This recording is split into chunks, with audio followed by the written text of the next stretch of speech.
before like Canberra, come out with McDonald's or things like that, right? Last time the only McDonald's you can find is only in Sun Plaza. So the whole entire Singapore, right, the highest amount of sales, like I hear say, right, in McDonald's, right, is actually at Sun Plaza. Wow. If you are buying into a floor plate type that is not catered to these family profiles, then perhaps your buyer audience will be much lesser next time. But my clients themselves, they went to the snake queue before, and I pulled them out.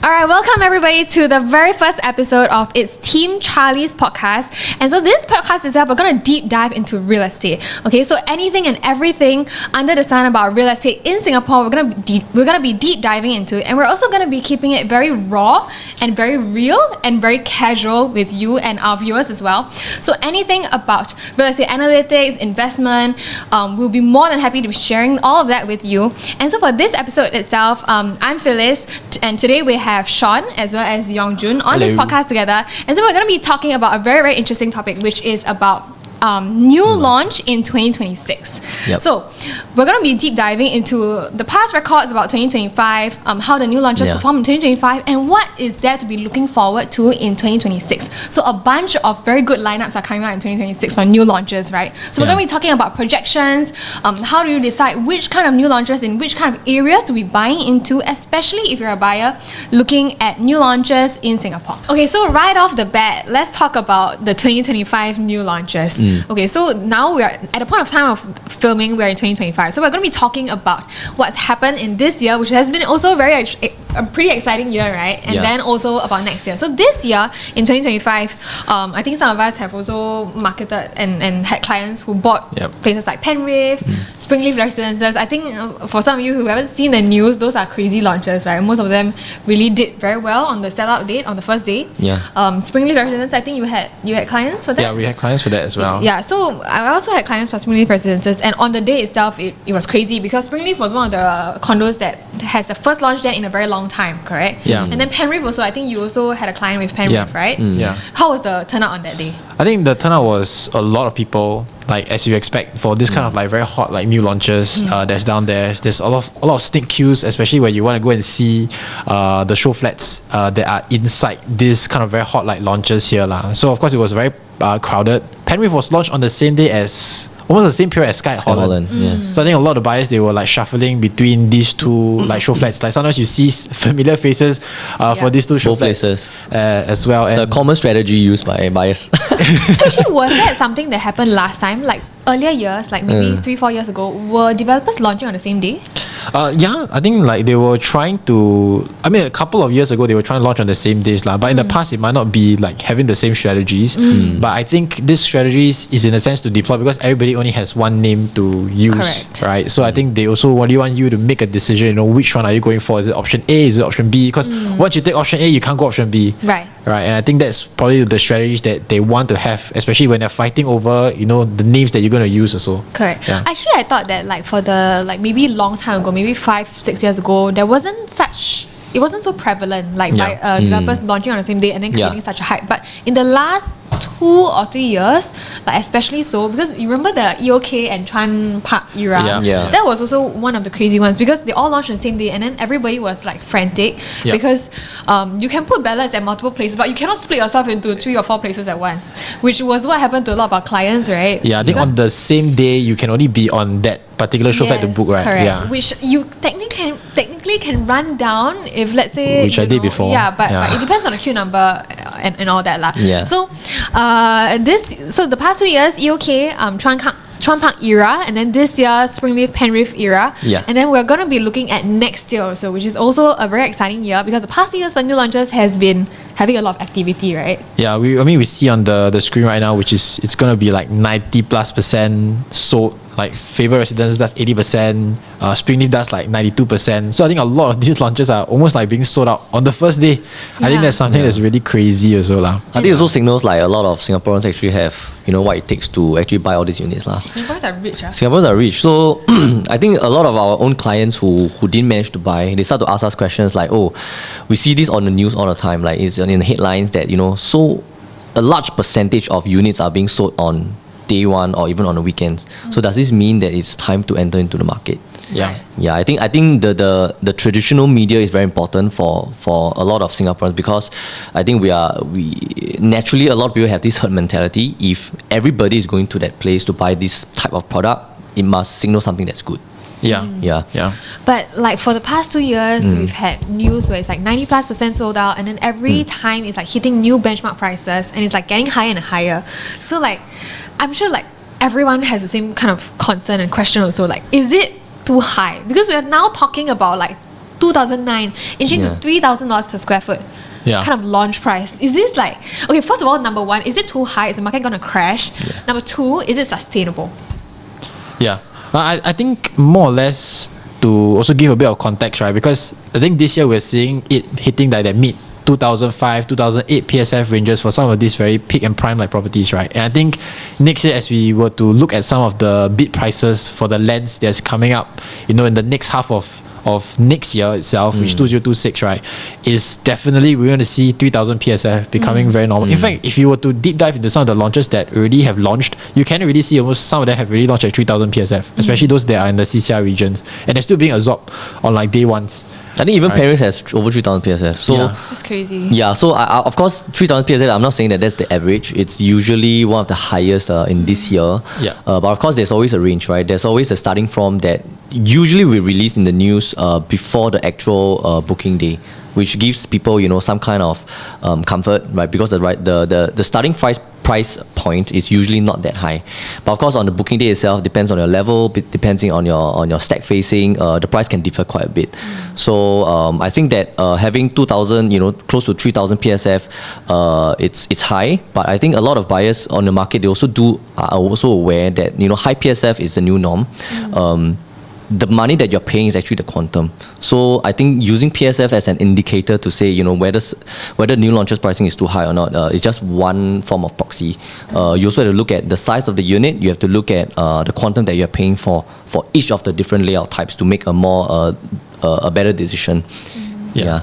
I think just some context on that is also like, for example, some of our 3-bedders, they are more efficiently sized now. You can probably try to get them at around like 926 square feet, 936 square feet, right? Then with a 3,000 like PSF range, maybe it's not as high as compared to some of the like resale like projects that is surrounding, because resale projects, they might have lower PSF, right? Maybe at a 2,000, 1,008 range, but because their size is like 1,003, you have very long hallway spaces, it might end up having like the same quantum price also. Yeah. Okay, let's talk a little bit about next year, which is 2026 launches, because I think let's look at the whole year in review. So like, where are the launches going to happen, and which kind of launches are a little bit more interesting?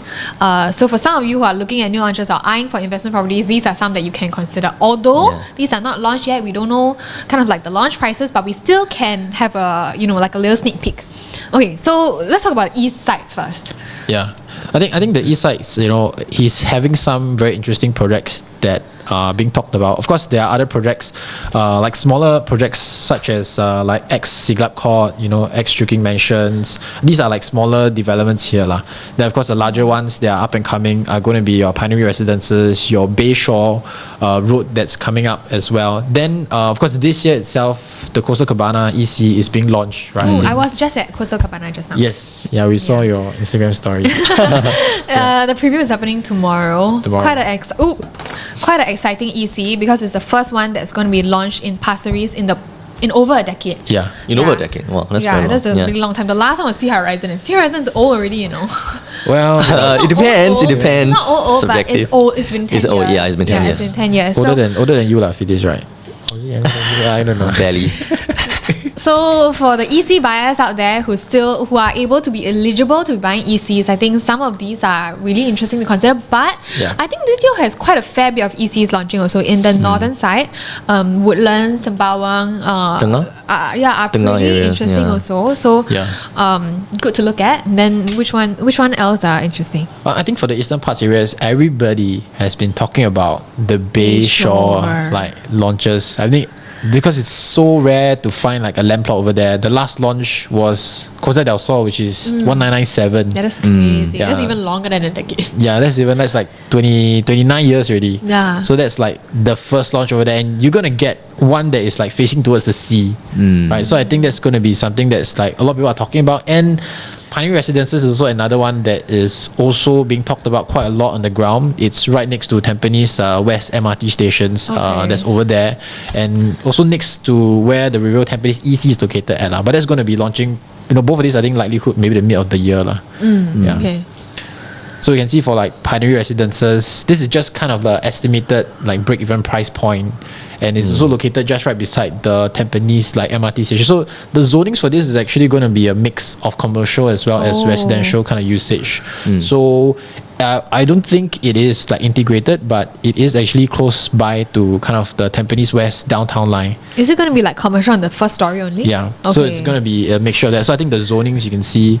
There's kind of like commercial mixed like residential sites that's going to be over there. So I think this is quite convenient and also very similar to actually Parktown Residences that was just launched at the start of the year, which was also really, really popular. A lot of people ballot for that. My clients as well ballot for that, and we managed to get a unit.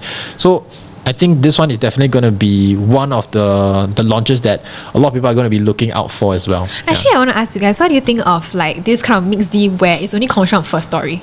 Because it's debatable. Like there's a lot of contention about whether or not it's like is there any benefit? Commercial. I think it really depends. You know what kind of commercial it is? Is it fully retail? Is it fully strata? Is it would there be a main landlord would there be anchor tenants? Because I think having commercial gives the residents more convenience in terms of amenities wise, but of course sometimes what we realize in the market is that once the developer builds the commercial portion or the retail podium, they start to sell.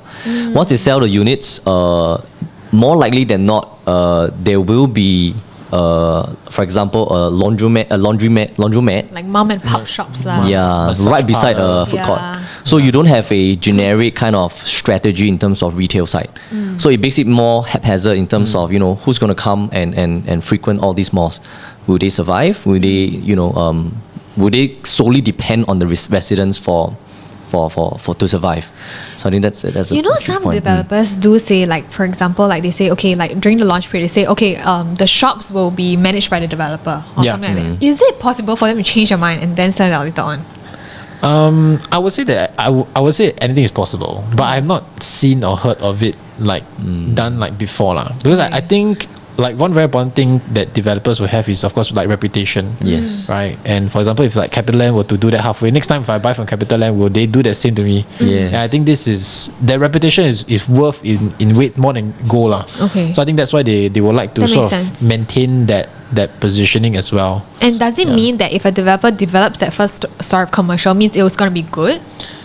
If the developers were to, what do you mean, like if they were to manage it? Like, if like instead of selling out to strata, like individual shops, Right. and if they manage themselves, like they, I don't know, like they. That means they are the main commercial- landlord lah. They're Yeah, the does landlord. it? I think Play a definitely difference? it will play a lot of difference. So I give you like maybe one example, like for example like Sun Plaza in like Sembawang, Sembawang, right? yeah. And if you were to look at it, they definitely will plan in terms of like let's have an anchor tenant over there, Fair Price NTUC, Yeah. right? That's over there. Let's make sure that McDonald's is over there so that we can have more people that come and use. In fact, before just a side like note, right, is that before like Canberra, come out with McDonald's or things like that, right? Last time, the only McDonald's you can find is only in Sun Plaza. So the whole entire Singapore, right, the highest amount of sales, like I hear say, right, in McDonald's, right, is actually at Sun Plaza. Wow. So that is, I hear say, may or may not be true, but McDonald's is very strong as an Maybe anchor McDonald's tenant. Singapore management can give us some insight.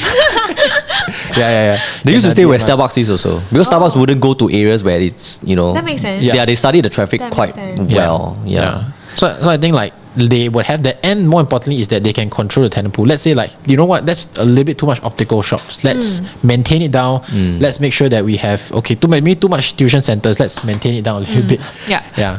So I think that's probably something that they probably have a much better control, because if they didn't control it all, one whole stretch of level 2 is going to be massage parlor. That's going to introduce a very different kind of environment, especially when you're coming back home. So in other words, it's quite important when you see a mixed development, that's being launched in GLS, you have to see who is the developer, right? Because ultimately, if the developer is not reputable or is not that experienced in terms of doing retail, doing commercial, then it's highly likely it's going to be sold. And it could also affect the value of your property The residential, next time in future. Yeah. Okay, so this one is by Hoi Hub and Sunway, which is a very reputable developer in Singapore. Yeah, they have done like Park Canberra, like EC is done by them, and Auto Place, Nova Place is all by them. Yeah. Right. the layouts are nicely done up, and we work with a lot of defect team people, right? So I always ask them, like, when you go for these condos and you stick those blue color stickers and you look How out for many you defects, stick? and like can you tell me, like, just on your own experiences, that which kind of like developments you feel like the quality is really good? And I remember them telling me, actually Park Canberra, I went there, I didn't really stick much stickers. Wow. So actually the quality is done very nicely. So I think that's something that's very nice and very interesting to look out for. Yeah. Okay, I think this area is quite interesting also because of the number of plots that are going to be coming up. Yeah. So this whole entire area, if you cut it up, you'll see that there's a couple that is already zoned residential. Just side by side, you have BTO blocks that are also coming up. So these are going to be your future buyer audience, or at least to uplift the entire Tampines West area, which in the past didn't really have too much, right? Yeah. In the past, let's have a look in terms of the street directory here as well. Let me just pull it up. So Tampines. So I think the Tampines areas, they're pretty big, right? And I think all along, if you were to stay very close by to like the MRT stations, you can see that a lot of these clusters here are much older, but there are newer like clusters that's being built upwards of here as well. Then of course you have a little bit more downwards where Tampines West is located. So you can see it's under construction right now. So those kind of clusters. I think we're also talking about BTO clusters because definitely as they were to sell out the place, they will have handsome profits and might even choose to upgrade nearby. Okay, so that's for pioneering residences. Do we know when it's launching? Likelihood, it's going to be around like Q2.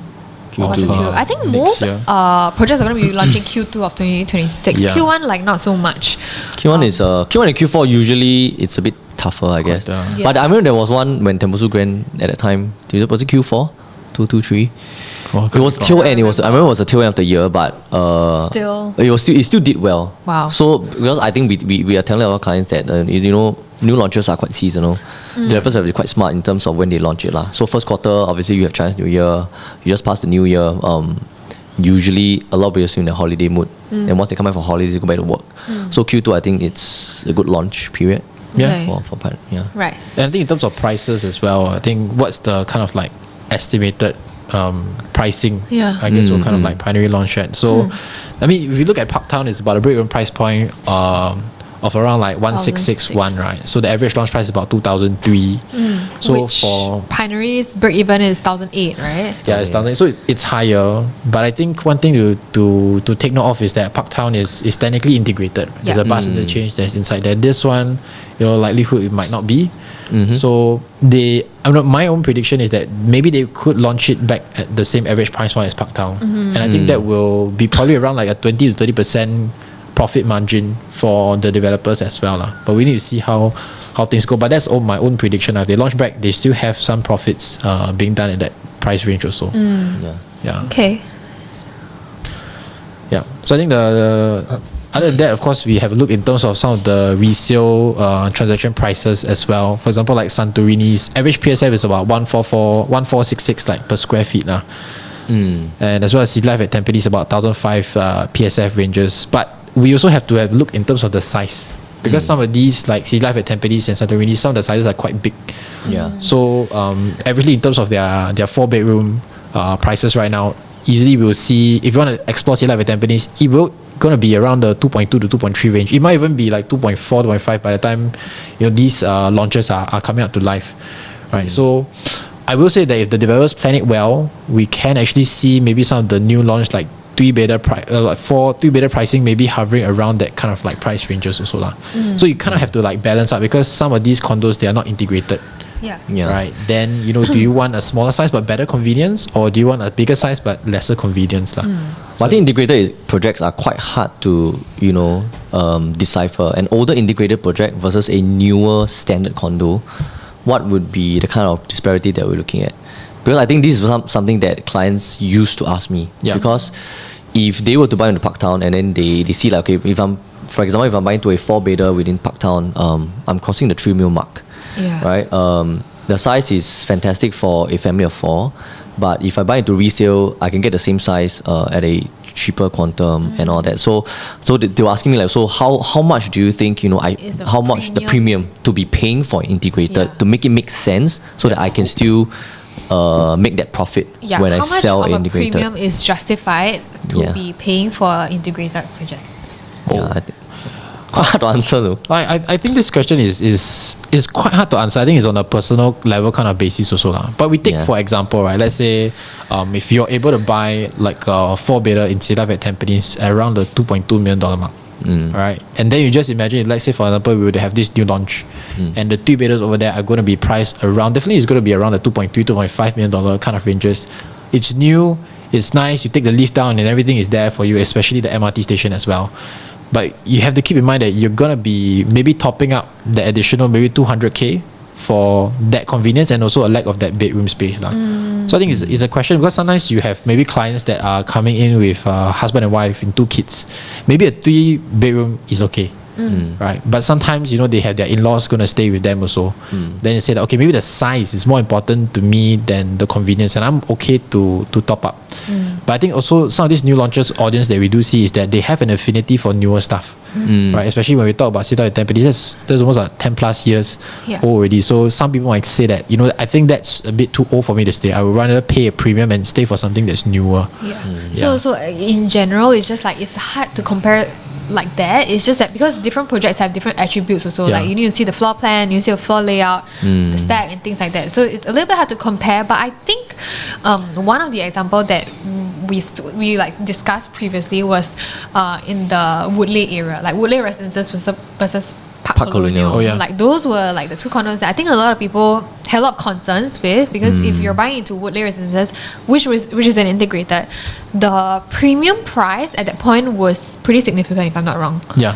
So then it was like, I can cross the street and still get to my condo. So like effectively, like the added premium of being integrated didn't feel that much. I think this example is also brought forward, for example, like Watertown and Treasure Trove versus like Privé, right? Because over there, maybe your 3-bedroom at Watertown is the same price as a 4-bedder in like Treasure Trove. And we have gotten clients that, maybe they would choose to upgrade. That means in terms of like, we sell Watertown and we get Treasure Trove. It's the same price. The lifestyle stays the same, but I get the additional bedroom and let me have a bit of a leg workout. And just walk over there and things like that. So I think we do see that. So if you're in that comparable where it's like it's just a 5 minutes walking distance away and with literally the same price as like the upgrade, then some people might choose to upgrade over there instead. Agreed. Okay, let's take a look at the most exciting one in the east side. Bayshore. In Singapore, right, it's very rare to have another strip of land that is facing the sea. So today at Coastal Cabanas Trove that Julius was telling me, do you get to see the sea? He was like, this is very rare to have a plot that you can still face the sea. Then I was like, there's Bayshore. I think after this is like the last strip already. I think this is one of the very few last like strips lah. Maybe in Sembawang. North Sembawang. Maybe. But you view this different. It's the same sea, but you have a different view. It's almost the same sea as Pasir Ris. But it's different because D15 and stretching over to D16 is one of the more like aspirational locations in Singapore, right? Like everybody wants to upgrade into D15 or everyone wants to upgrade into this East Coast road lah. And because back then Lee Kuan Yew said, I mean it's in his biography. His memoir or his whatever. That I mean back then when Singapore was still developing and CBD was the main place where all the investors and people coming to the country would meet at, right? So when they come in from Changi Airport, this is a straight direct road down from ECP to CBD. So what Lee Kuan Yew wanted was also, I say Lee Kuan Yew like he's a friend. Technically everybody's friend lah. We all know him, right? But he don't know us lah. What he wanted or what he envisioned was that when you look to your right, you see all the very luxurious bungalows and landed enclaves, and then to your left is the sea view, right? So that's why this area is being developed very fast and to a very aspirational kind of location feel. And of course Joo Chiat areas, and of course you have the beaches that's over there, the May and the Amber areas. These are aspirational areas where people want to stay, and also the schools. I mean clearly you have aspired and clearly. Okay, so let's talk about, this is the first of Bayshore's plot, right? So I think the first Bayshore plot is going to be interesting because this plot is going to be one that is facing towards the sea. There's going to be another plot that's just right beside the Bayshore MRT station, but that's going to be livelihood facing towards the landed enclave. Right, the land hasn't been like bidded out yet. Yeah. It's tough, guys. It's tough. Yeah. What is this? My hobby is checking property group. Okay. Sure. It actually is. It actually is. Okay. Okay, but this one is going to be facing towards the sea, right? And I think one very important thing is that anybody that buys according to like on the East Coast stretch, if you want to see the sea view, you're definitely going to have the road noise that's going to be there for you. sure. So I think this is something that people have to expect, especially when they are buying along the East Coast stretch. Now, we do not know whether the developers will be kind of giving maybe soundproofing panelings on the balcony spaces, or Probably. maybe like maybe thicker windows for like noise mitigations or things like that. But to be very honest, if you view like Costa del Sol, the Bayshore, I think if you stay there, the road noise becomes like a white noise. Yeah. Yeah. If you stay there long I enough. think the allure of being in D15 will cancel all these like Yeah. little negatives. Yeah. But of course, I think if you're a light sleeper, then definitely that's not gonna. But there are There are many earplugs. solutions. There are earplugs, there are Earplugs, soundproofing noise windows. cancel- Yeah, correct. Yeah, I think you guys really love. We're gonna say the- noise cancelling headphones. Noise cancelling Oh, windows, like windows. Double galley, double glazed glaze, okay. Double windows. glaze. Double glaze.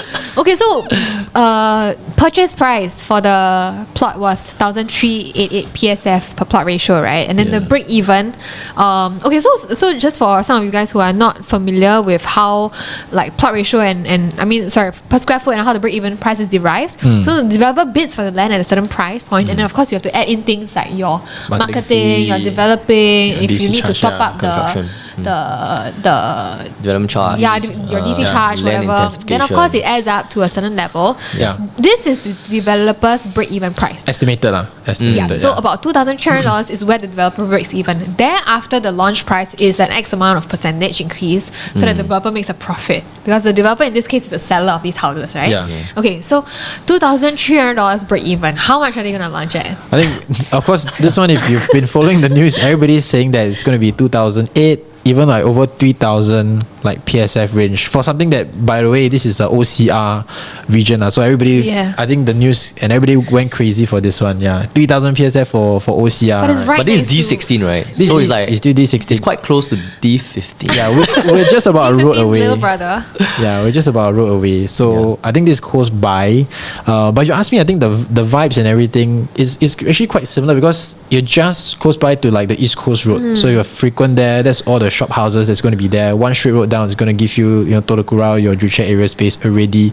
And of course, like I think in my terms, the Thomson East Coast line is probably one of the best lines ever. Yeah. Because it goes to, all your favorite parts in the east. It goes to town. It goes all the way up to Woodlands. areas here as well, even Thomson areas. So all along, I mean, these very popular areas, if you don't drive, you have to take a bus to get there. And True. now you don't have to. So I think this is going to be quite different, and a lot of benefits to staying in this area as well. Yeah, I think Bayshore is gonna be so interesting because when we talk about new launches, and every time it's the new launch surrounded by old resale condos. So the developer takes that plot of land because that's the only one left, right? Yeah. Whereas for Bayshore, there is this entire strip where the developer will cut. When they cut up and all that, there's gonna be multiple. So this is gonna be the first in this entire strip, meaning to say that this entire strip is gonna be brand new.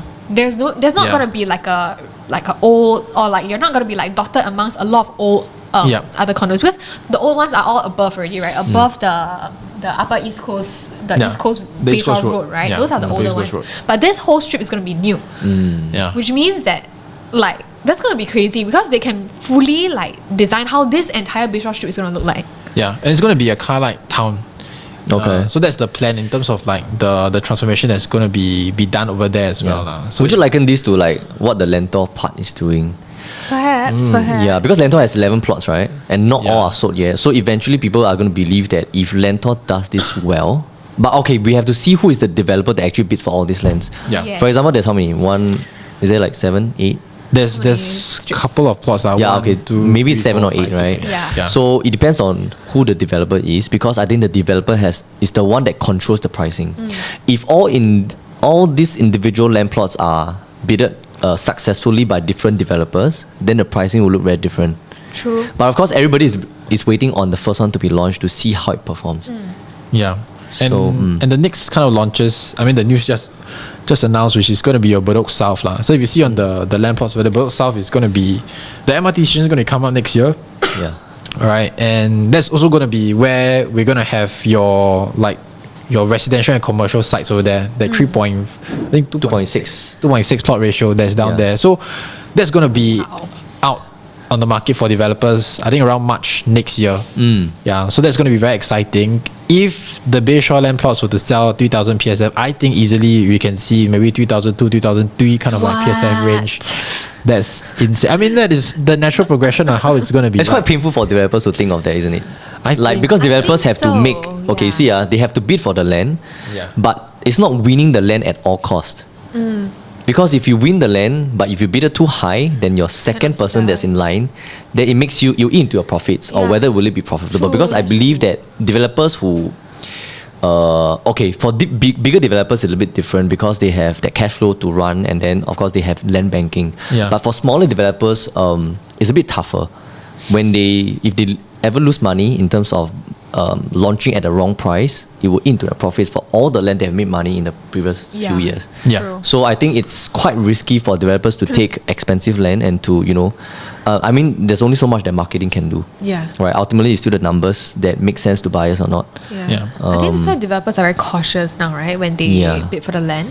They have to be in the middle lah. They have to be aggressive. If not, they don't have anything to sell because that's the bread and butter. And I think if they don't sell, they will be also taxed with like ABSD periods. So I think this one is going to be really interesting. March next year, this one's coming up to life lah. And I mean, what do you guys think? Like 3,000 PSF range? Do you think it's something that for Bayshore? It's too crazy. Sorry, the Bayshore one has a commercial on the first floor. No, this is the Bedok South one. Bedok South. The Bayshore just has a residential. Well, I mean, I think $3,000 is. I mean, they can launch it lah, but I mean, expensive lah because Tembusu Grand EOK are 2007, 2008, right? But that is District 15. So let's So let's do like some examples here. Right? We can see like Costa del Sol's kind of like average like prices is about 1,899 PSF range. And how old balance lease do we have? This one is about 29 years old already. So 99 minus 29. About 70 years. So balance. This one is old, but for people that stay in terms of like the Costa del Sol sites, the Costa del Sol sites, right? They have. And they get to enjoy really large like layout space. Some of their 3-bedroom, 3-bath studies like 1,346 square feet. And depending on your level elevation, which means that if you don't get to see the sea, you might be able to get it around the range of like 2.3. Right? I still remember last time the prices here are like maybe just having 192. But if you don't get to see the sea, it's about 2.3. Now if you get to see the sea, you can see some of the prices over there are like, right now we have a listing that's asking about 2.8. For 3-bedder? For 3-bedder over there. Wow, that's expensive. So the moment you get to see the sea, immediately the price quantum bumps up like crazily high already. Right? And 2.8 for 3-bedder. Yeah. You get it for one amber. Like a 3 plus. You get it for one amber. Like a 3 plus study lah. Like a large. That's crazy because if Bayshore is going to launch at $3,000 per square foot and let's say we start at the base compact size, 926 square feet, or even sometimes some of the new launches launch even more compact size, like 872 that kind of square feet size really. But let's say we take about the 3-bedroom classic, 3,000 times 926 square feet, you get up to 2.77, close to 2.8 million if you add buyer stamp duty. And maybe this is even for like, I don't know, maybe the inner stacks or like the not the sea facing stacks. Correct. It could be. And I think one thing we have to take note of is that we're looking at the data now, right? And as we go for, of course, your December holidays, your CNY periods and things like that, there are still transactions being done.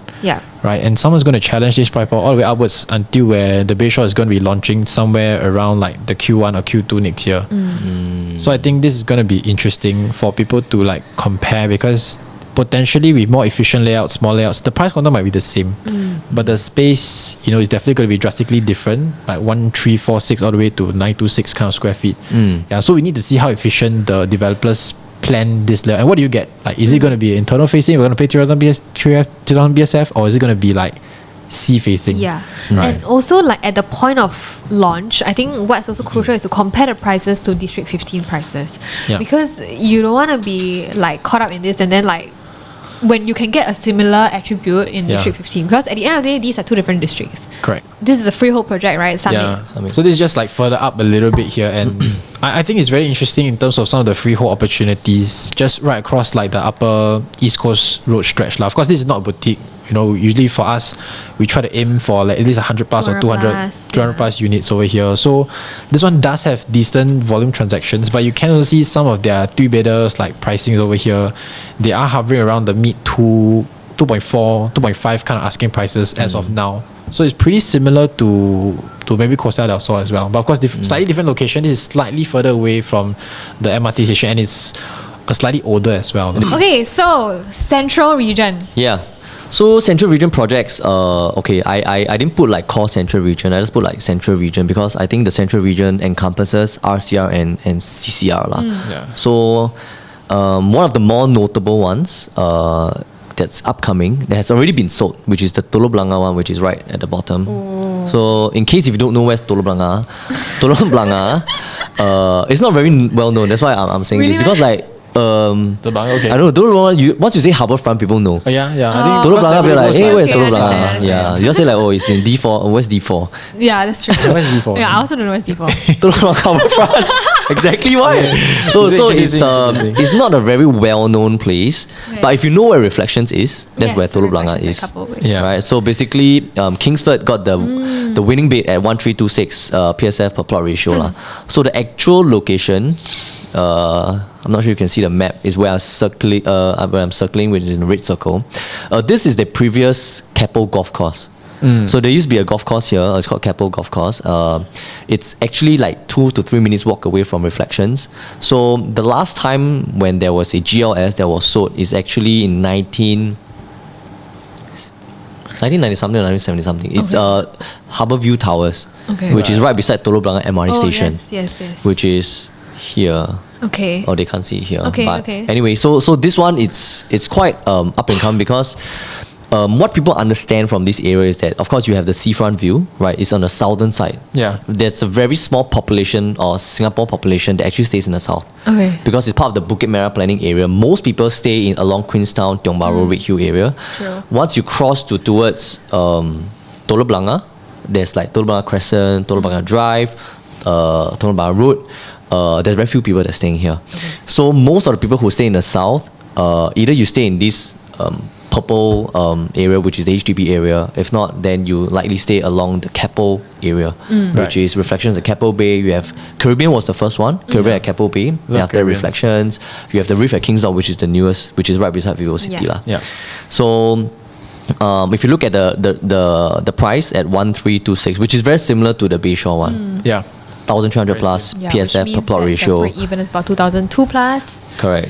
And then the eventual sale price, I believe, they also has to be sensitive because I think whoever that, Kingsford won this bid, they also have to be sensitive. Does it mean that they can sell at $3,000? Yeah. They also have to look at, which is why whenever you look at areas or the land has been sold to, and the land has been sold and then surrounding is all resale condos, you have to see the resale condos sale prices and their overall performance. Yeah. So if you look at the average PSF for the surrounding condos, Skyline, which is freehold, right? Probably one of the few freeholds there. There's another one called the Foresta, if I'm correct. Foresta. So Skyline Residences, Foresta, all these places is freehold. Their average PSF this year, which is 2002. So are they able to sell at 2008 or even $3,000 for a 9-year project? Would be a question mark lah, I believe. And then Harbourview Towers, which is the last GLS, this is very old. Okay, so it's at 1,004 PSF. Reflections at 1,007. Foresta $2,000. Caribbean at 1,008. So I think that we are looking at Telok Blangah which is in the range of probably around 1,005, 1,006 to probably $2,200. Okay, so I think if the developer were to be smart and a bit more sensitive, then they will launch somewhere around the range of 2007-ish. Because if they launch at $3,000, then buyers will make sense of the numbers themselves. Because $3,000 is comparing to the disparity with the freehold and the 99 in this area, then that's going to be a huge gap. Correct. Yeah, if they want to, but chances are they're also going to market it as like a lifestyle project because it's along the Caribbean Reflections stretch. So you definitely still get a bit of premium, but I'm just not sure how much premium people are willing to pay for that plot. But it's also a really big plot, right? There's 700 plus units. Yes. So I think the plots there are all quite big along the whole Keppel area. Of course, in terms of convenience, amenities, and it's very accessible. Yep. There's so many buses that goes to everywhere in Singapore. You can go to Toa Payoh, you can go to Orchard, you can go to CBD via a single bus. And of course, the another point, which is the circle line is going to be completed in 2026. That completes the entire circle, which essentially means that you are 3 to 4 stops away from Marina Bay. So this area is very, very accessible. It's just that selling lifestyle is something that is, I think developers find it a bit hard to do. From the performance of a lot of core central region projects that have been launched in the past years. I think lifestyle is difficult lah. I'm not saying it's impossible, but I think it's quite difficult. Well, I think it's very interesting, right? Because if you see the sort of like the launch price, the break-even price, it's almost the same. And if they were to launch this on the same day, where will you go? You know, where will you go? You go here lah. You will go here, right? Yeah. I mean, so this is like one strategy that the developers probably can like deploy, right? Because it's literally, if you're going to launch it the same price, then it's going to be very clear. So there also, I feel there could also be possibility they might even launch it more expensive than the Bayshore sites. What? No, but okay, this is my perspective because Bayshore is supported by District 15 prices. Okay. So like if let's say like Bayshore is expensive, but you know D15 can push the price up. But this area, like if you look at like a bit more micro locale kind of perspective, if Reef at King's Dock is at 2,400 per square foot, and if I launch at 3,132, I don't know how I'm gonna sell at 3,334. Yeah, I think looking at per square foot size, it might be something higher to digest. But it also depends on how they play around the quantum. But just from a layman, like you will feel that. Feel like it's tough. But from a layman's bias perspective, if I'm entering into an area, I believe that I want my surrounding neighboring projects to already be doing well in the first place. Correct. Because I think they can be cheap, but if they're still not doing well, then it means something. True. So I mean the performance for some of these condos here, they are still quite steady. I mean reflections we saw there. I've seen my clients, profit $500,000, annualized gains really, really healthy. And of course there are also other stories where they might not be profitable, right? Because I think one of the key things is that this area probably lacks a good primary school, right? Because like I have clients that stay at Telok Blangah Heights, and I would stay here. They always tell me that I would stay here if there's a school because I love it here. And my kids, we just go the cable car and it's really Sentosa. And I think so. That's the thing that is probably like the most popular school is Radin Mas. Radin Mas. Yeah, but I mean, which is not near enough. That's one school for all the residents. There's one school. Teresa View is also like competing over there. So I think that's the portion, right? But I think it's interesting to think about because if they launch it at the same price, then clearly there's a winner somehow. Okay. So I think I think the developers, when they bid for the land, they also try to look at what is the performance of the whole Bukit Merah planning area. Although the latest GLS which is in Queenstown, a separate district, definitely separate entry audience and exit audience. Of course, this is supported. Penrith is supported by a lot of the HDB upgraders, and then we see that the Dawson area, they have a lot of 4 room flats and 5 room flats that have been crossing, $1.2 million to $1.5 million. So easily, Penrith has that base in terms of fundamentally finding exit audience even from the onset. But if you compare it to Telok Blangah, you don't really have a lot of new HDB dwellers.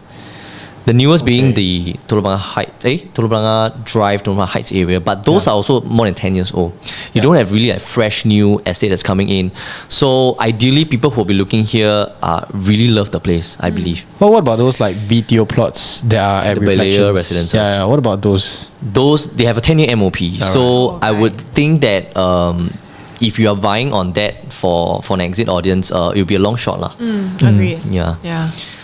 So this is where actually Penrith is, which is what I was mentioning. You have all these like HDB at Skyview, Dawson, HDB Sky Terrace. Those are the ones that's supporting, I think, why Penrith did so well in the first place. One of the main reasons, I believe. And of course, Penrith basically has 2 sides. You either face the north or the south. If you face towards the north, you get a very good vantage point in terms of looking across the GCB area. So just right beside the Queenstown primary school, just for bearings. Correct. One more notable one, which is Dorset Road. Basically, where Dorset Road is closer to where the Boon King, Whampoa area is. So over at this area, there's also very few new launches in this area. I think RCR places, you don't really have a lot of, fresh new land that's coming up. So whenever there's pent-up demand in a certain area, in a certain locale, I think it tends to do well. Yeah. This is, I particularly chose this also because this is also a 1,300 plus PSF. Oh, they're all the ratio. same. So they all win at roughly the same bit. But of course the areas are very different. This one at Telok Blangah is in RCR, Farrer Park. Bayshore is in OCR, but very close to D15. Yeah. Yeah. Yeah, Okay. so I think it's quite interesting to look at how the performance eventually fare. Yeah, so Wow, the break I think even. this one will be interesting because it's Yeah. Farrer Park. Yeah. So if they're gonna launch around the same time, like you need to manage the pricing, man. Yeah, but it was sold in October 2025. see. So I think it will take maybe longer. 1 year to 1.5 Yeah, years yeah. for it to be launched eventually. Okay. So it might not launch in the same period, but I think the developers that who bid for this land will be eyeing at those areas that won the bid at 1,300 plus and see how they perform. Yeah. I think also what are your thoughts? Let's say for example I'm seeing this and you're gonna tell me that they're all maybe launching around the same price point. This is going to be launched later. Would it be then sort of like worthwhile to say, hey, let us maybe wait a little while and maybe we can go for this since it's the same price point? Go for Dorset. Yeah, go for like Dorset over like Bayshore? Bayshores, and because Bayshore is an OCR area, right? Do you think it's worthwhile to maybe wait a little while and see whether we can get for Dorset Road as well? Yeah, because some of your clients might be thinking that, hey, same price point, we can try to wait also. I think it really depends on the with the holding period that you have, number one, and Yeah. your trajectory. Because for certain areas like Bayshore, if let's say you intend to hold it a bit more long term, I think there will be substantial benefits to that because of the number of land plots that are going to be coming up after that. So if you really want to see that full trajectory of how Bayshore is going to pan out, then you get the full amount of effects, but you have to wait because there are multiple land plots there that have not been launched yet, and you know. Okay. Whereas for Dorset, I think Farrer Park is pretty much already done up. There's not too many land plots there remaining. mature, yeah. Farrer Park area, I think there's only a couple of condos like your City Square. Yeah, City Square residences. You have River Suites. River Suites. You have one more Sturdy residences. Study, yes, residences. correct, study. Yeah. So these are the resale projects that you are banking against. So again, when you're buying into a new launch where there's not so much new land plots to come up at, your only basis of comparison are going to be the resale condos, which are definitely going to be cheaper. So you need to know what is the disparity pricing that you're topping up for a new launch in the area. Right. Yeah, Okay. that's. If you realize that's my take. the areas beside Dorset area is all commercial. Yeah. So you don't have to fear about in terms of amenities and food. Transport is convenient as well. You're very close to the Farrer Park MRT station, but of course there are also new HDBs within the Whampoa area, Kallang Whampoa area. correct. Are those like also the prime housing models? Some are, some are not. Some are, some are Yeah, not. Okay. so you might have to, if your exit horizon is like 5 to 7 years, then of course your exit audience have to be those that are within the 5-year MOP lah. Right. Yeah, but every time we Yeah. talk about what the launch price is going to be, and we always ask that among ourselves, and it's so important because everything is a function of price, ma. Yeah. Like the entry price that you buy in is so crucial because it affects like how much profits you're going to get, or if any at all. Yeah. Okay. Yeah. Okay. So so this is the actual location, which is near Owens Road, like Dorset Road. yeah, lah. all these are all older projects already, Kentish area, right? I mean, the next Kentish one Lodge. to compare will be Piccadilly Grand, lah. Oh yeah, Piccadilly Grand. Yeah. Okay. And then there's some comparison in terms of PSF lah. So Piccadilly Grand, just to touch a little bit on Piccadilly Grand, is like selling at 2004. So I think this also tells us that actually in the sub-sale market, there are some opportunities that it's possible to look at, which is Haven't why TOP yet, right? haven't TOP. Yeah. So basically we have these like several projects. It's not exhaustive. It's not all the projects that's going to be TOP'd in last year and this year, but these are the some notable ones that I believe some of the buyers have in the market have heard before, but might have missed out. So of course there are also units that's available from the sub-sale market. You have Piccadilly Grand, which is very close to the Dorset Road one. You have Penrose, Lento Modern, all the way to the Commodore and Sembawang.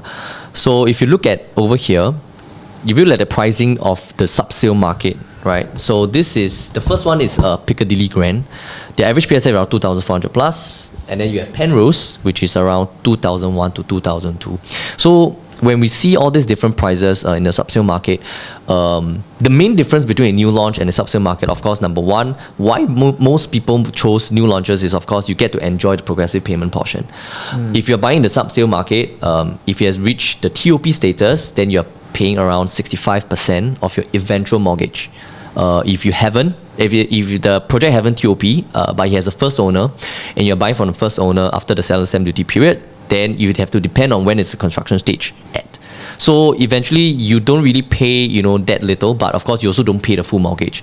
But of course the PSF, in terms of its attractiveness, I think there's still a big, quite a good disparity in terms of new launch versus the subsale market. Yeah. So Lentor Modern is around 2004, and then you have key residences that is hovering like 2009 to 2002. I think some of these are also like the harmonized, and also like some of them are Yeah. non-harmonized kind of like layouts here as well. So I think in terms of like PSF sites, they could be like maybe a 5%, kind of 7% kind of like addition to it as we are looking to it. But it's still going to be, easily much cheaper than compared to like 3,000 plus kind of like PSF ranges in the next coming year. Yeah. Okay. Yeah, so I think like other than that, I think subsale wise, we also have other meanings of subsale is also there are balance units from developers that are currently still on the market here as well, and they're still launching at what we call sort of as old pricing. Yeah. If we were to swing towards like next year. All right. So I think a lot of the opportunities might also lie in some of the subsale projects. Right. So they have not already explored that newer kind of benchmark, because next year comes around and we see launches that are doing about 3,000 plus PSF ranges. 2008, 2005, 2006 PSF might not look that bad. Right. Yeah. Great. Okay, let's talk about the western area. Yeah. So not too many launches, it's just a couple. EC also in the western area, so Senja Close is one of it. Then the other one that I think is a little bit more interesting is the Dairy Farm Walk. So that one is 500 plus units. Other than that, the rest of the other ones are confirmed GSS sites which haven't been bidded yet or reserved list. Those are really interesting, like the Jurong Lake District. But when the time comes, we'll talk about that one. Yeah. Okay, so Dairy Farm Walk, this one is located at this purple color plot over here. The bid price for this was $1,000, which translates to about 1,008 kind of break-even price. So Dairy Farm, if you compare the surrounding resale prices, the most recent one is Dairy Farm Residences, that's 1,008. So this entire area is all hovering around 1,006 to 1,008. Yeah. So if the break-even for this Dairy Farm Walk is 1,008, which means that the profit margin, if let's say they up it to 2,005, 2,006, still I think is something that perhaps buyers may still be able to absorb, especially because some of these projects are a little bit older already, like 2009 Treehouse, Eco Century 2012. So that's about 10 plus years already. Yeah. Oh, so this is Botany at Dairy Farm. So all these caveated prices are brand new from developer. Okay, so the launch price, this happened in 2024. So that back then, the prices that were transacted are all around 2000, 2003 even, and then some recent transactions for the remaining units, but all already hitting above like 2002, 2003 kind of per square foot ranges. Right. So by the time when they launch, I think still have runway to go. So these are the plots that are coming up, still remaining. So this one, where the arrow is going to be the Dairy Farm Walk plot, and then above there are still residential plots to be upcoming. So still have incoming supply into the Dairy Farm area. So other than that, these three, other than that, so the one that's above, right, which is the plot that's not launched yet, is up for release for tender at the same time as Tanjong Rhu Road and Dover Drive. Oh. So it will be also kind of interesting to see what developers tender for, because all these are up at the same time, right? So they get the choice of all three. My goodness, that would be, just imagine them launching all the same time day, same but time. But also I want to know what's the uptake like of the prices at these three areas, and which developers are going to go for these. You know what I mean? Because now they have the choice of these, at the same time, then which one would be more popular? As of now, what do you guys think? I think developers are smart to say, like for example, Gorko Land, right? They usually go to areas where they have experience in. So they know the profiles, they know the demographics a little bit better. For example, if a developer has not launched in the West, like since forever, it's hard for them to, even try to bid for Dairy Farm, even if they know they can win. Okay. Yeah, I think the experience matters lah. I think what will be interesting is Tanjong Rhu Road. Yeah, it's been a while. Yeah, it's over there, like Water Place and all that. It's correct. Those are old already. It's really so I think old. Tanjong Rhu Road will be interesting. And Okay, so the other one is Senja Close EC. I think next year we will have quite a couple of ECs coming up. So just now you mentioned a couple already, and then Woodlands is also coming up. Senja Close, this is at facing towards one side will be facing towards the Kranji Expressway. The other side will be inward lah. So it's Great Panjang area. This EC bid price is at 771. Break even is at 1,003. Okay, I want to ask y'all, what do y'all think about the EC prices in current market? At some point, it started to become pretty crazy, right? Yeah. I mean, you good. Okay, EC, right? I think the big price is not the issue. I think a lot of people, if you see in the condo markets, people are able to afford condos at, I would say, quite crazy kind of launch prices. If you look at EC prices, it's lower than that. But the only issue for ECs is, what I heard from the ground is the income ceiling. Yes. The income ceiling is the main factor that I say that a lot of people want to buy ECs but not able to because of regulations. It's not because the pricing is too high. It's because the income ceiling is causing them not being able to afford because they can't take that much of a leverage. Correct. Yeah. Which also means that they need to be cash rich. Yes. Because some of the bigger floor plates for ECs, if you're talking about 4 bidders, you need a lot of down payment in cash. I think like the topic has always been like, hey, then should we increase the income ceiling? Yeah. Yeah, and make it more, I would say, reasonable. Yeah. Like make it make sense. Yeah, make sense because like you can probably like at that kind of income ceiling ranges, and we're using MSR, we're not using TDSR, right? So that's a 30% kind of assessment in terms of your income, and that's gonna be like maybe a 1.3 kind of range, 1.4 plus 1.3 to 1.4 kind of range. So the 4 bidders are not gonna be there, right? So that means you have to have more cash, you have to have more blessings, and you have to have more CPF. But I think it's also difficult because if you think from the HDB standpoint, right, I have to have an income ceiling cap at this amount because I'm supposed to be keeping HDB housing affordable. Unless we totally do away with the whole EC system. Okay, but now that it's still in place, number one, they have to cap it at a certain amount so that it's affordable housing still for the masses, for the middle income class. Middle income, But I also cannot be like dropping the price of EC's sales price too low because it doesn't make sense because the land price is higher now. They have to have a break even and then they have to sell at the whatever market. And then the resultant effect, if let's say I sell too cheap, right? But when it releases on the market, in the resale market, the people who are first owners of the EC are going to make a huge amount of money because these are going to be released as normal condos, They're going to be on par with normal condos. So I think it's a very difficult conundrum for the... No, that means that if you saw something, you'll create another problem. Yes. Right? So if you make it cheaper, the lottery effect is going to be bigger. Yes. So you have to create another cooling measure to curb the secondary market in the EC market. I think it's just like, I don't know how. So let's say, for example, you guys are like policy makers and you have to choose one. It's either you're going to maintain it and cause frustrations on the ground or you increase it and maybe some other problems will come. I mean, just to say, but I mean, the cooling measures are perfect now. I think it's good. I think what the government has done is good. I think I beg to differ. I mean, okay, another reason is that there's regulation in terms of first-timers and second-timers. Right. There's just too many second-timers find ECs to buy because they're being sandwiched. It's not because they have made a windfall from their previous property market or like the previous property that they purchased, but because there's a lot of allocation that's given to the first timers, which obviously, even if they have the income, the means to take up the maximum loan based on the income ceiling, but they don't have the sufficient down payment. Which in other words, this is why you always see the previous year and the current year, we see like Auto Place, Nova Place, usually in the first weekend, it's only like 40-50% being sold. Right. Because the second timers who's balloting for it, they can't get the unit. Yeah. I mean, I think EC is a very special and unique case to Singapore because most other countries don't have such like intermediate kind of housing option.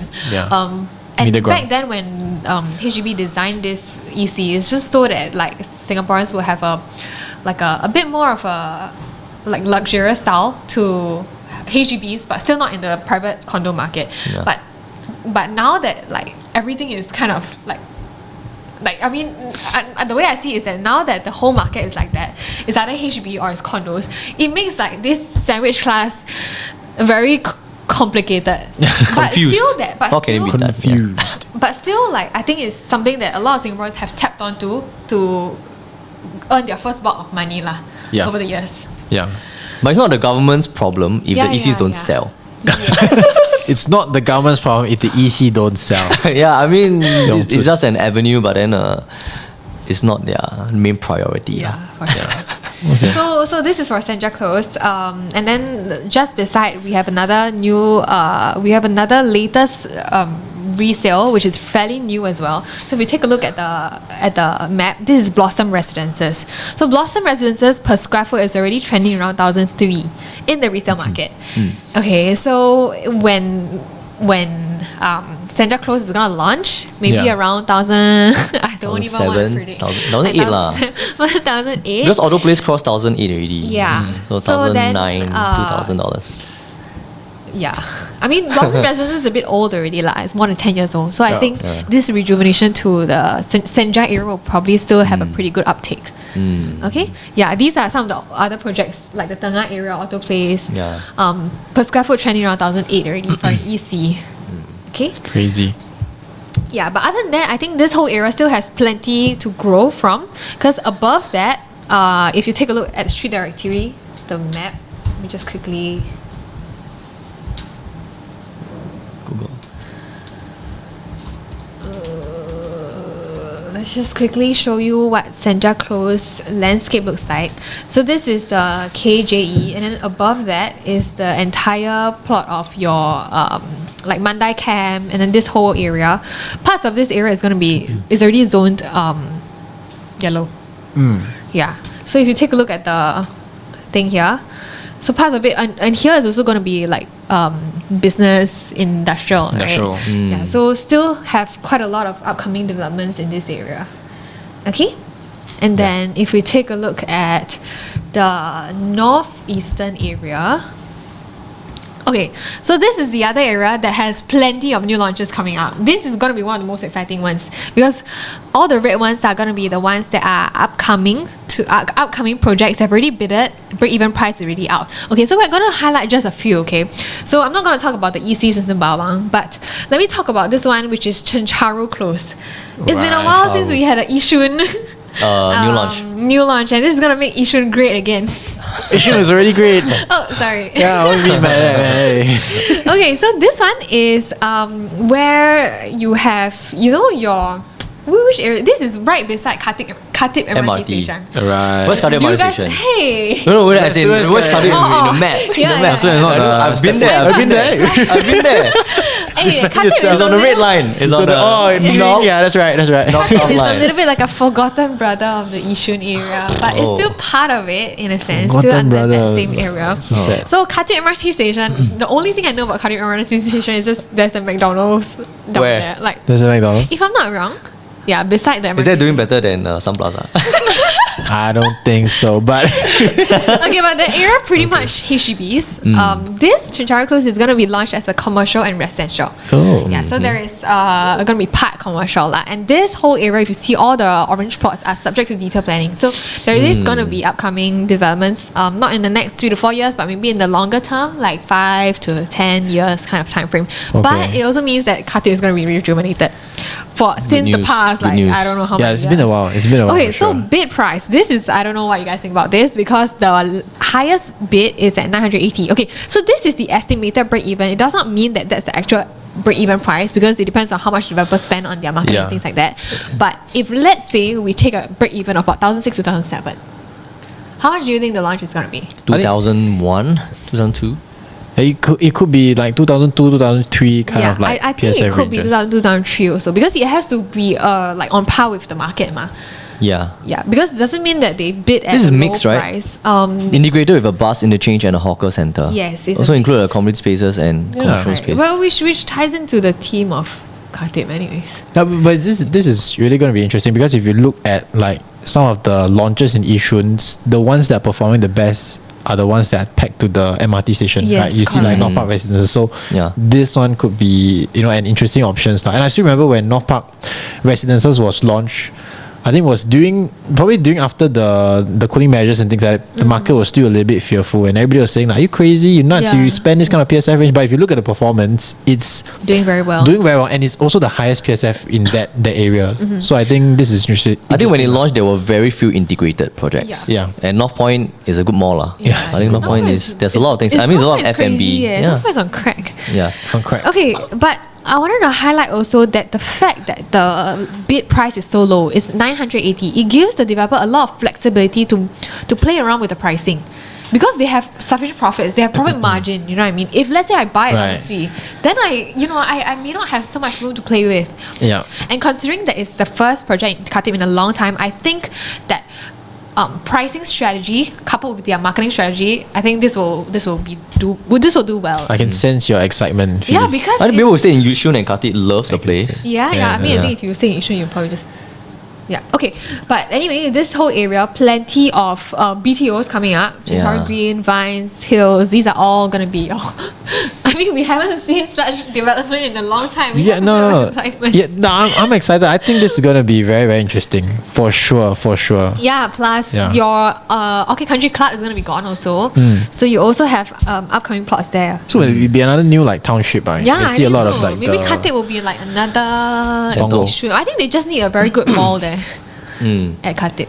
This could But be the then one. also, I don't know if it will be competing with Yishun. But okay, so this is the pricing per square foot transacted at the surrounding condo, which is not much. Yeah, there's not much So condos there. Orchid Park, and all these are old, guys. The newest one is Wisteria already, and 1,300 per square foot is the highest. Okay, so I think the developers have a lot of room to play around with, lah. Yeah. Okay, Lantau Gardens. This is the other one more of the other plots. Okay, so we all know that Lantau is like a Guoco land kind of playground. Domination. Only Hillock Green, I believe, is the one with a different developer. Yeah. And then this one is another developer also. So these are going to be two which have different developers that are not part of the Guoco Land group. This is by Kingsford. So I think it will be very exciting to see how they manage the marketing for this also, and also what is their pricing going to be, because when Hillock Green launched, they launched at a slight like discount. No, I want to say a discount. Slightly lower than the other Guoco Land projects, right? Yeah. Right. So I don't know if I think it will also be crucial to see how they come up with their pricing strategy. They bid it at 920, and the break even is about 1,007. Only 2 bids. Yeah, there were only 2 bids. Is the other one Goku? I don't know. We need to see. But these are all the transacted price for all the other Lentor plots. Yeah. Wow. Yeah, so it's all hovering around the range of 2002, 2003. Modern has the highest. Yeah, Lentor Modern is the highest one. What do you guys think? Like this launches, there's so many like condos here. Is it like an oversupply? You get that a lot? I think definitely. Is it oversupply? Definitely that question always pops up. I my get that quite a consults. lot also. Yeah. I mean, They always the first question always, don't you think it's going to be an oversupply? Okay, so Everybody's going to sell. What do you think? What do you reply to him?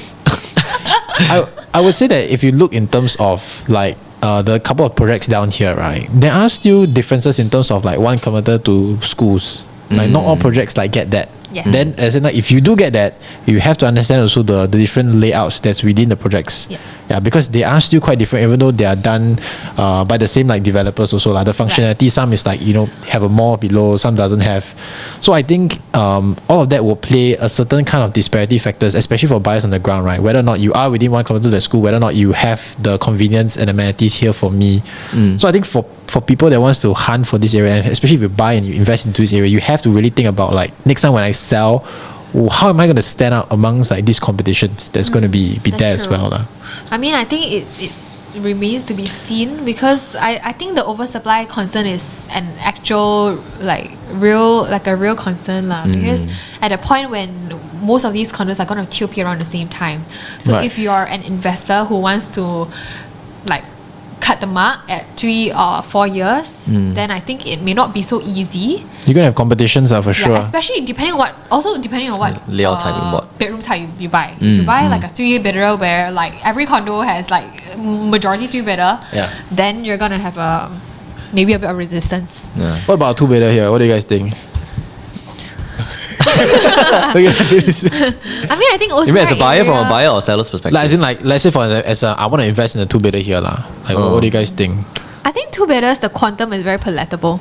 Like it's easy to buy as an investor. Right. Yeah, but it also depends on your holding period because the thing is this OCI area tends to be very family oriented. People buy because of schools. So like I mean your CJIs and NICs and things like that. So that's why people buy this area. So because they are one click to these schools. Yeah. So if you are buying into a floor plate type that is not catered to these family profiles, then perhaps your buyer audience will be much lesser next time. So that's just a concern lah. Definitely your holding period has been longer also lah. Yeah. Yeah. Yeah, for two bedders. Okay, then the other one will be the Upper Thompson Road, Parcel A. This is one. The one that initially launched with a what do you call that, Hotel service component. apartment Hotel component, yeah. Then they removed it after that. Yes. Yeah, so Parcel B is Springleaf Residences, right? And then initially, okay guys, you know when we were talking about Springleaf Residences last time, then the developers saying, or not developers, the marketing team was saying, maybe the other plot will also be taken by Guoco. So that this entire plot becomes a Guoco land. So that was Becomes the Guoco land. becomes like a Guoco land. Guoco land. Okay, but right, that was the marketing angle that we also shared with clients because we were saying that I mean if Guoco already took this, chances are they don't want to take this also because they want to be like the master developer in the area, but it's not Guoco land. Oh, it's not Guoco land. Who is it? WeHer. Yeah. WeHer. So I think it's interesting to see how this project will launch and the marketing strategy also because Guoco is already here. Yeah. So but other than that, I mean, Springleaf did well. Yeah. I would assume very if well. they based on a comfortable kind of appreciation rate from Springleaf and not go too aggressive, I think they will likely do well. So. yeah, I think so too because of the lack of like supply in this area for high-rise condos. Yeah. And I think the developments here will also take some time. We can see like a lot of residential sites that is subjected for detailed plannings down below also. Yeah. So I think holding periods here will definitely be maybe slightly longer, I would say, yeah. Okay, but other than that, I think there will still be a pretty decent uptick just cause this area just has like limited, very little supply. Yeah. Okay? Can. Yeah. This is me. Is you your moderator? Okay guys, so quick question. I mean we talked so much about all the prices and I mean from hearing from you guys it seems like it's scary lah. It's like we're talking about $3,000 per square foot, things like that. So I mean back to the question that a lot of our clients also ask us this and consumers on the market will also be asking themselves this. Is the price like too high right now in the current market? Yeah. I think a lot of this process and these thoughts that are there, right? I think they stem from in terms of seeing the 3,000 PSF range. Likelihood when next year comes about and 3,000 is being digested in the market, people would think that that's the new high lah. But if we were to really focus on just a PSF range and we don't see the quantum ranges, right, then things might be quite misleading. Just now we took an example like Cosette also is at 2.7, right, 2.8. Then if we have some of the more efficiently sized like 3-bedroom size, they might actually be in the same quantum actually. And quantum prices is what you kind of like borrow from the banks itself. Yeah. So I think it's all about seeing that bigger picture here. And of course there are also talks on the ground news that saying that maybe the prices for next year may not be as hot as this year as well. Yeah. What do you guys think about that? I think that there is still some runway, but I think that perhaps the new launch market might be slightly slower towards the tail end of 2026 because now is the period just post launching of this whole harmonization thing, remember? And so like back then in the TDSR era, remember when after they announced the TDSR and then there was a shift in the floor plate sizes and things like that, right?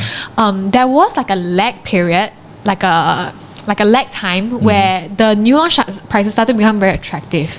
So now I think we are also in that same kind of season, like the pre and post CDSR, pre and post harmonization era. So it could be where now is a small window of time where the current subsale number one, current new launch prices still launching at the old pricing before it sets a new kind of like a new trend moving forward. So I think up till maybe middle or before the tail end of 2026, perhaps the pricing could still be something that is palatable. That's my thoughts.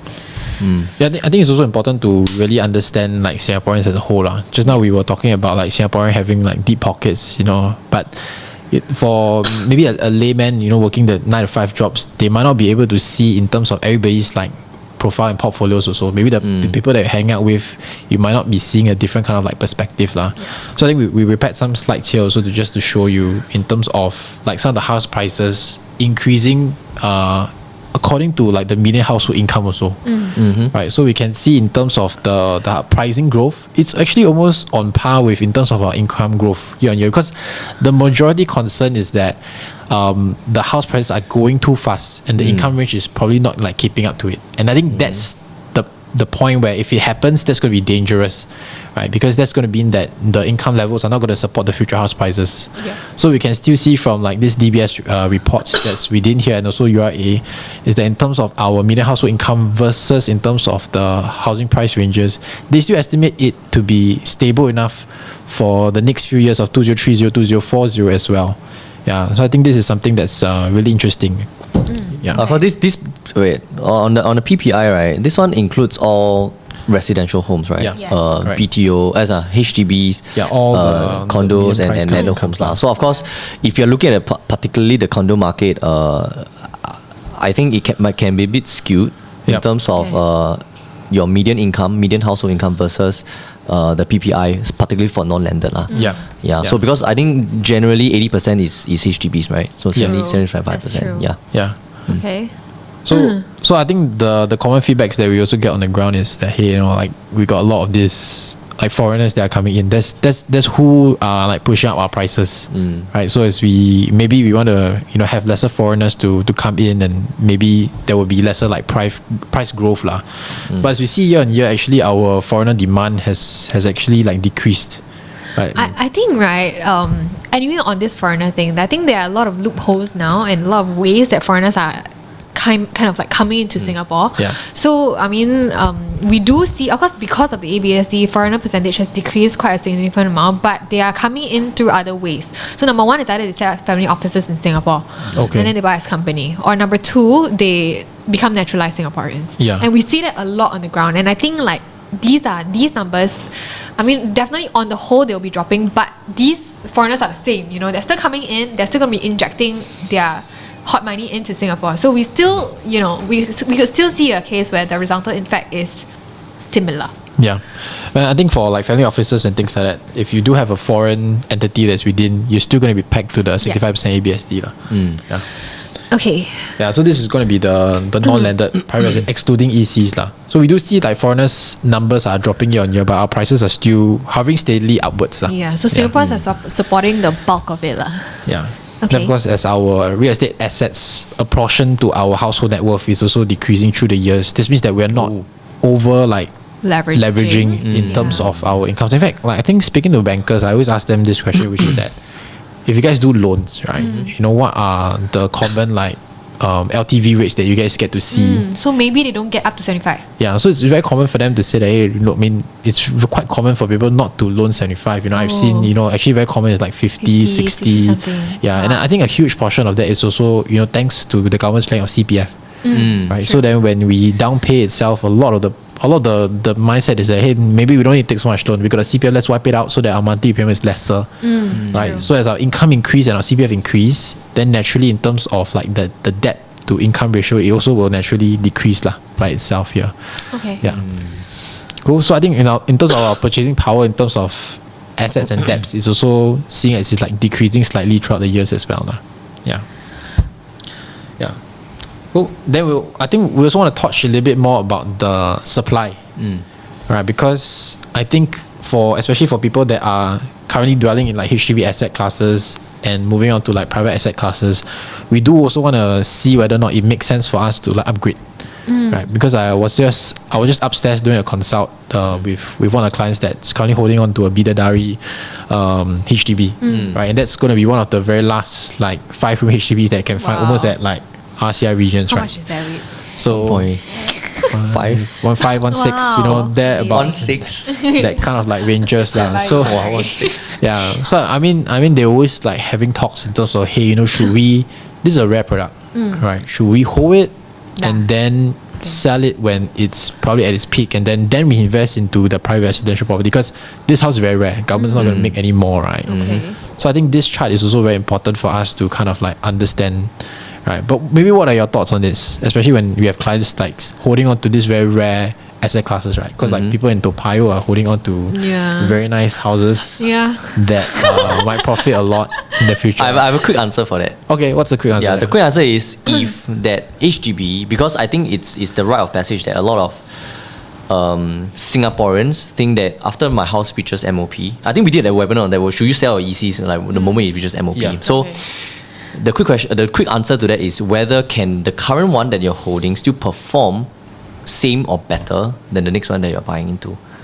Because obviously, if it's going to be an upgrade, if it's going to make you the same amount in terms of quantum, then it doesn't make sense for you to move. Upgrade club.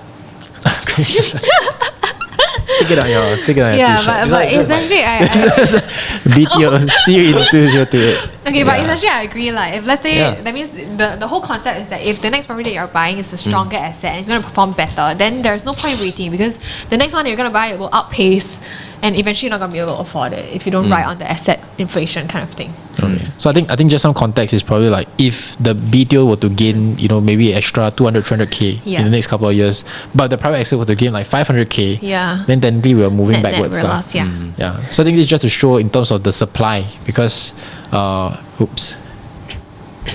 No, just continue.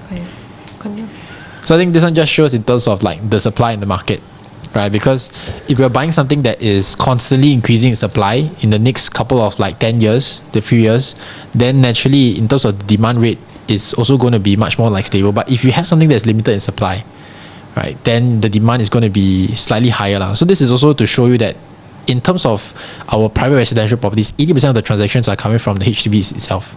So if the number of HDBs are going to be increasing year on year, while the condo sites are going to be limited still, then naturally for the other asset classes, they might have a higher potential to increase in terms of prices, right? And of course, HDB tagline is always to keep HDB affordable. So I think whenever there's a cooling measure that the government needs to implement, they should always focus on where HDB is at.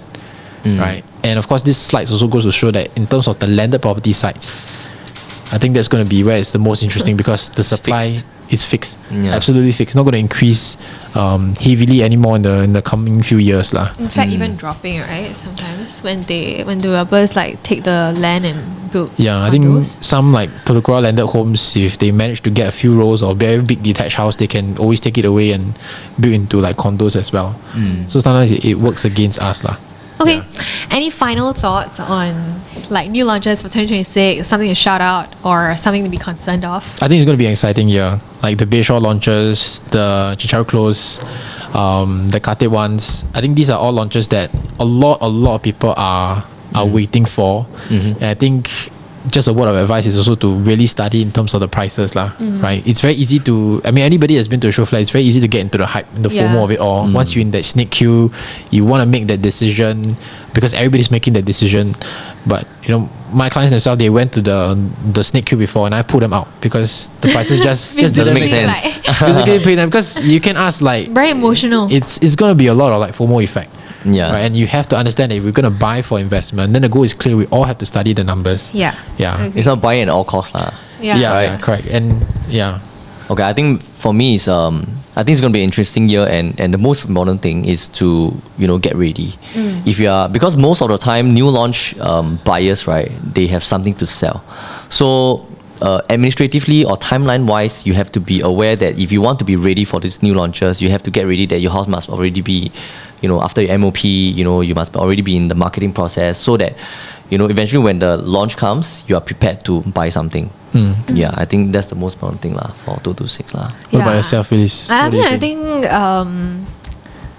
I'm more on the fence of how 2026 will be, because I think it could be pretty robust at the start of the year, but taper down and shift to alternate markets like subsales and resales towards the end of the maybe Q3 onwards. I think that's how, that's my projection of 2026. But also I think some of the projects are still pretty interesting.